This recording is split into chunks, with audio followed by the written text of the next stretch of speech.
नमस्कार। देखिए, आपकी जो ये थर्ड यूनिट थी, ये इस थर्ड यूनिट का ये लास्ट वीडियो है। तो आपकी जो थर्ड यूनिट है उसमें कुल टोटल 20 लाइव क्लासें हो चुकी है और ये अंतिम रहेगा। तो देखिए, इस अंतिम लाइव क्लास में आज का हमारा टॉपिक रहेगा समावेशी बालकों का मूल्यांकन। जो समावेशित बालक होते हैं उनका मूल्यांकन हम किस प्रकार कर सकते हैं, किन किन विधियों से कर सकते हैं। तो देखिए, समावेशी बालकों का मूल्यांकन हम दो प्रकार से कर सकते हैं, एक तो अनौपचारिक और दूसरा औपचारिक। इन दो प्रकार से हम समावेशी बालकों का मूल्यांकन कर सकते हैं।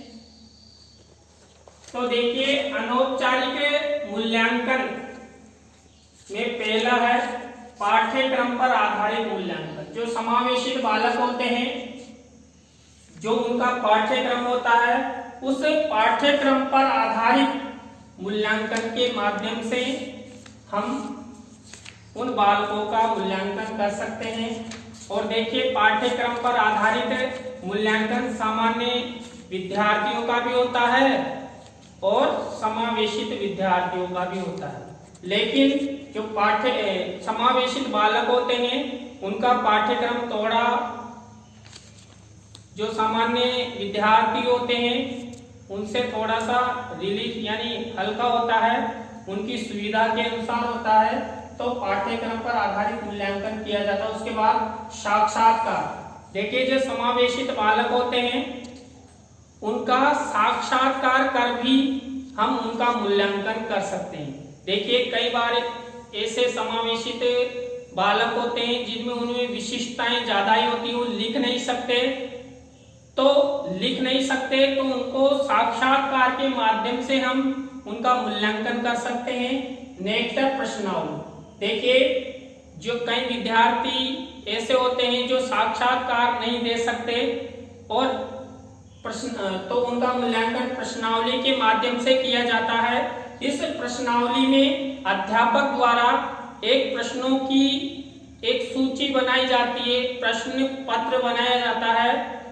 वो प्रश्न पत्र हाँ या नहीं में हो सकते हैं, आवश्यक में हो सकते हैं, यानी वस्तुनिष्ठ हो सकते हैं, खाली स्थान वाले हो सकते हैं। इसके बाद अवलोकन। देखिए, जो समावेशित बालक होते हैं उनका मूल्यांकन हम अवलोकन के माध्यम से भी कर सकते हैं, यानी अवलोकन निरीक्षण, यानी उनका निरीक्षण करके भी हम उनका मूल्यांकन कर सकते हैं कि जो समावेशित बालक हैं वो कितना ज्ञान ग्रहण कर रहा है या नहीं कर रहा है, उसकी कितनी प्रगति हो रही है। इसके बाद है संचित अभिलेख। देखिए, संचित अभिलेख सामान्य स्टूडेंट की तरह ही होता है। सामान्य स्टूडेंट के लिए भी संचित अभिलेख का प्रयोग किया जाता है, यानी कि जो हमारे प्रगति पत्र होते हैं, प्रमाण पत्र होते हैं, इनके माध्यम से उनका मूल्यांकन किया जाता है। यानी कि देखिए, आपने देखा होगा कि प्रथम मूल्यांकन, द्वितीय मूल्यांकन, थर्ड मूल्यांकन, अर्धवार्षिक, वार्षिक, तो उनका अलग अलग जो कार्ड है उनके माध्यम से उनकी प्रगति का मूल्यांकन किया जाता है। इसके बाद चिन्हांकन सूची।